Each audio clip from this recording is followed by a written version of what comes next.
Good evening and welcome to the Demolition Daily LiveStream. I'm your host, Mark Anthony, and we've got a nice short show for you tonight, just to send you off into the weekend. Yesterday morning, I finally got to see in action a new machine I've waited almost 2 years to check out. It was everything I hoped it would be, and yet at the same time, I was reminded that a machine is just a tool.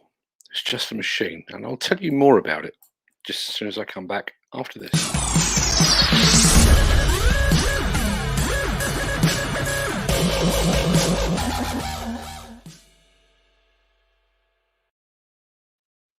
It's almost 2 years since I was last at Caterpillar's Proving Ground and Training Centre in Malaga in sunny Spain. Do you remember sunny Spain? Seems like a long time ago, doesn't it? Um, Trips to Caterpillar's factory in Malaga or facility rather, in Malaga are always good, but this one was exceptionally memorable. Partly because of the great company, and partly because a lot of the talk revolved around demolition and demolition equipment. During the trip, I got to see some of the very latest Caterpillar attachments, for example. And we talked at length about the Cat 340 straight boom or 340 SB.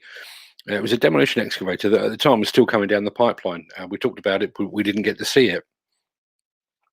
And some months later, I finally got to actually see a Cat 340 SB in the iron while I was taking part in the European Demolition Association study tour to Japan. That machine was and remains an awesome piece of kit from one of the world's great equipment manufacturers. But what really caught my eye, which I wasn't allowed to talk about at the time, was a prototype machine that was also at the Caterpillar factory in Japan. The machine was incomplete, it was still in prototype form, but it was bigger and even more impressive than the Cat 340 SB. I didn't know it at the time, but that machine was to become the Cat 352. Now, I was scheduled to see one of those machines in action in Germany back at the beginning of the year. But the COVID crisis and the subsequent lockdown put paid to that. So instead, I received some photographs and later some video of the machine instead, which is not quite the same as seeing a machine firsthand. However, at long last, yesterday morning, I finally got to see not one, but two brand new Cat 352 machines working on the demolition of the famous Wembley Way in London. Here's what it looks like. The contract is being carried out by Armac Group, and it will be the subject of a major feature in the next Demolition magazine. It's also the first outing for these impressive new machines. And believe me, they are every bit as impressive as they look. But having watched them in action for an entire working day, just so you know, there's an exclusive video coming too, I was really reminded of the true role of machines and equipment in the demolition process. These machines are just a tool. They might be the result of hundreds of man hours and millions of dollars in research and development. They might contain more technology than a family car and probably be cleaner running too. But they are just a tool. They play an important part, but the men operating them and those working around them play an even more pivotal role. And this prestigious project really highlighted that to me like never before. So to make the feature and the video we're working on all about the new Cat machines is kind of missing the point.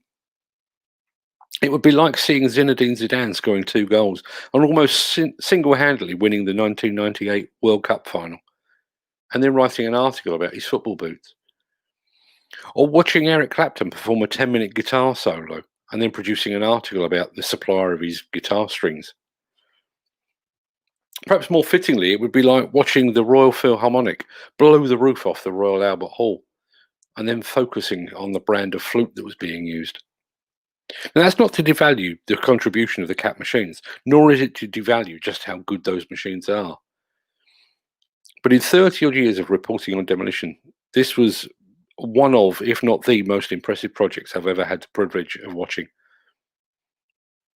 I've rarely witnessed a more impressive display of orchestrated destruction, of targeted firepower, or of carefully choreographed teamwork.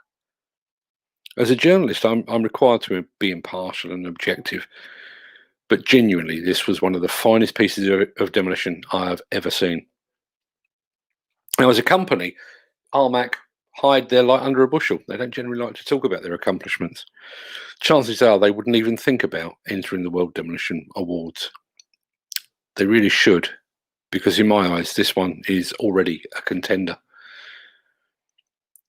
When they're a bit older and they start to ask about what I did for a living, I will tell my two grandsons about my trips to Malaga and to Spain and to various other, and to Japan as well, and to various other places around the world.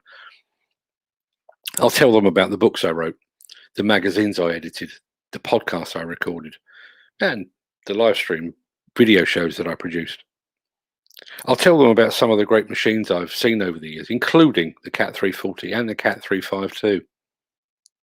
But when I tell them about the project that's currently taking place at Wembley Stadium, I'll tell them about Armac.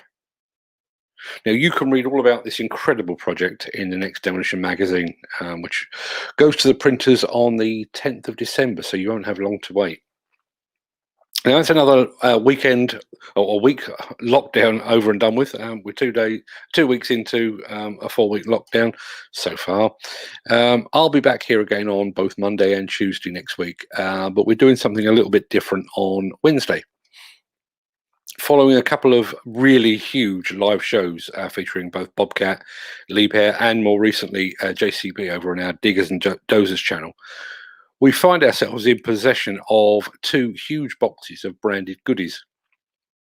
And on Wednesday, we're planning to give everything away in a simultaneous broadcast that will be broadcast here on Demolition News and over on our Diggers and Dozers channel as well. So if you'd like to grab yourself some early Christmas gifts, make sure you tune in at the slightly later time of 6:30 on Wednesday night. We've had a couple of comments coming in. What we got? You and me both, sir. You and me both. Yeah. There are several highlights in the plant journalist calendar. The trips to JCB, which should have happened this week, didn't happen. Obviously, we had the virtual event. The trips to Malaga is another one. You know, these are real highlights, and the year is not quite the same without them. Nick, I'm going to have to find something I disagree with you on, Nick, but this isn't it. Agreed, without skilled operators, the machines are nothing. As I say, the Cat 352 is an astonishing piece of kit, as all of these demolition excavators are. But the way that it was used and the way that it was being orchestrated just blew me away. I mean, I will mention all of this in the article, but Noel McLean of Armac is kind of like the conductor of these things. Everybody within Armac, they are so familiar with taking down major bridges and that kind of thing.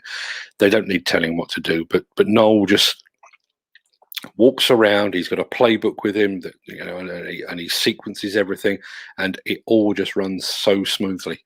You know, there was no shouting, no stops, no checks. I watched at one point where a hydraulic breaker was greased, and I kid you not, it would have made a Formula One pit stop crew applaud. It was that smoothly and that quickly done.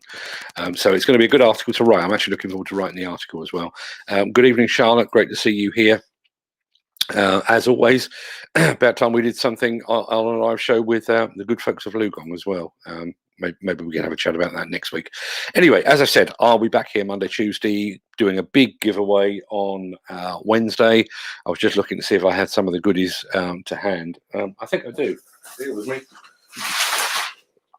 In there, in that box there, that's a Liebherr calendar. I've got a diary in there as well. I've got a bunch of hats. I've got some Bobcat hats and some various other Bobcat branded bits and pieces as well.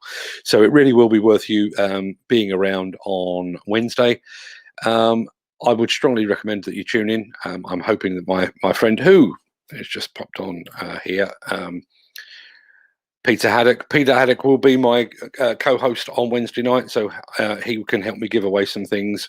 Hopefully we can get them to you in time for Christmas so that you can give them to your loved ones, and I promise not to tell them where you got them. In the meantime, thanks ever so much for joining me. Thanks for tuning in as ever. Thanks for being here. Thanks for being over at Diggers and Dozers. I'll see you again next week. Until then, stay safe, look after yourself, your family, your friends, and your colleagues. And I will see you again next week. Have a great weekend, everyone. Cheers now. Bye-bye.